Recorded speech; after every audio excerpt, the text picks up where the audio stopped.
नमस्कार, आप देख रहे हैं वीके न्यूज़। मैं हूं दिवाकर विक्रम सिंह।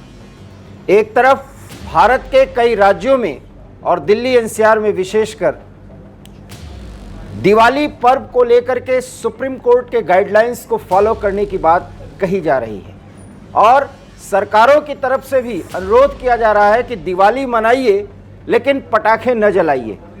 मतलब पर्यावरण और प्रदूषण की स्थिति के कारण हम दिवाली भी मना रहे हैं तो बहुत रुक करके सोच करके हम अपने बच्चों को भी समझा रहे हैं कि पटाखे न जलाइए, जबकि दिवाली पर्व ही पटाखों और दीयों का है।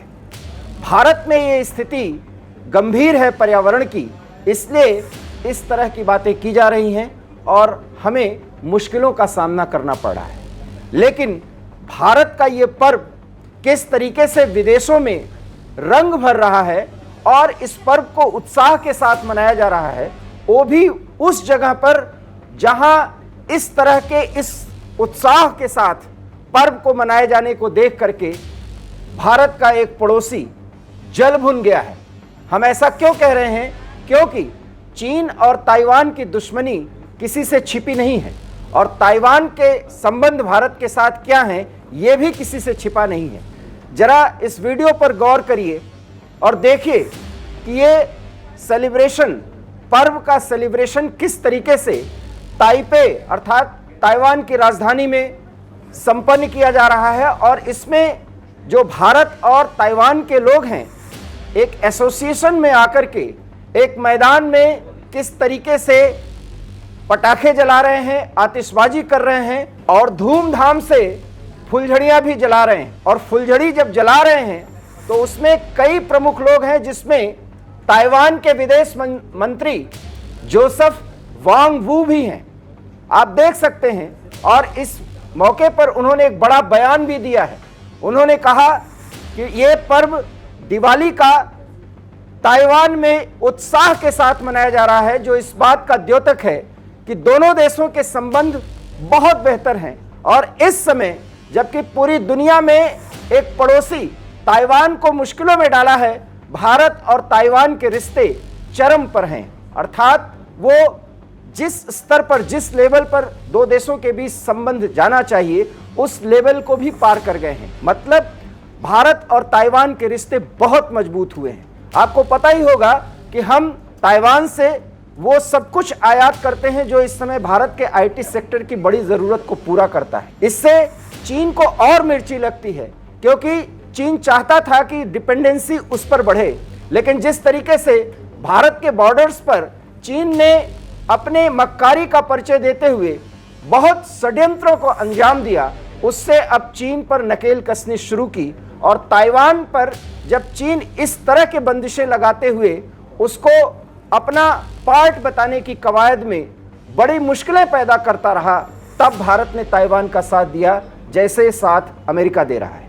और ताइवान ने उस दोस्ती का जो मूल्य दिया, मूल्य चुकाया आप कह सकते हैं, वो दिवाली के पर्व पर दिखा जा सकता है। ताइवान में भारतीय भी रहते हैं, भारतीय मूल के लोग भी रहते हैं और कुछ भारतीय मूल के लोग ताइवान के नागरिक भी हैं।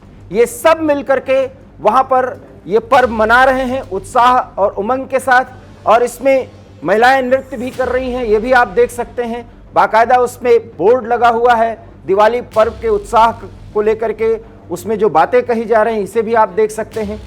ताइवान के विदेश मंत्री ने बड़ा बयान दिया है और इसको लेकर के चीन बहुत ही मुश्किलों में नजर आ रहा है, क्योंकि चीन को लगता है कि अमेरिका की तरह भारत भी ताइवान का जिस तरह से साथ दे रहा है और ताइवान के साथ व्यापारिक रिश्ते मजबूत कर रहा है, ताइवान कहीं से भी अकेला नहीं है। बहरहाल हम दिवाली किस तरीके से और किन मुश्किलों में मना रहे हैं ये तो हम समझ सकते हैं, लेकिन दिवाली पर्व पर किस तरीके से पटाखे, आतिशबाजी जिसे आप कह सकते हैं, की जा सकती है और कैसे लाइटिंग की जानी चाहिए और किस तरीके से फुलझड़ियों को जलाया जाना चाहिए, ये सब कुछ त्यौहार का अंग है। ये सब कुछ ताइवान के इस वीडियो में जो हमें प्राप्त हुई है आप देख सकते हैं। और इससे दो बातें होती हैं कि ये पर्व प्रकाश का है, सेलिब्रेशन का है और उसको सेलिब्रेट इसी अंदाज में किया जाता है। भारत में वो स्थिति दिखेगी ज़रूर, लेकिन बहुत मुश्किलों का सामना करना पड़ेगा, क्योंकि हवा के प्रदूषण के कारण भारत के कई राज्यों में एक ऐसी स्थिति है जिसमें पटाखे ज़्यादा न जलाए जाएं।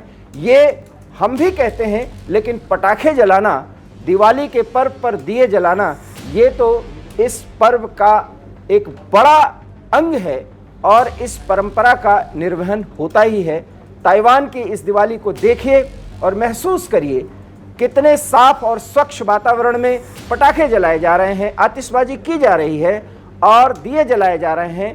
उत्साह है लोगों में। और साथ ही साथ वहाँ के विदेश मंत्री वांग ने जो बयान दिया है उसको भी समझिए और भारत और ताइवान के मजबूत रिश्तों पर भी आप नज़र दौड़ाइए। चीन को ये सब कुछ अच्छा नहीं लग रहा होगा। इस पूरी खबर पर आपका क्या कहना है, अपनी राय दीजिए। देखते रहिए वीके न्यूज़, क्योंकि यहाँ खबरों का सिलसिला कभी नहीं थमता। मुझे दीजिए इजाज़त, नमस्कार।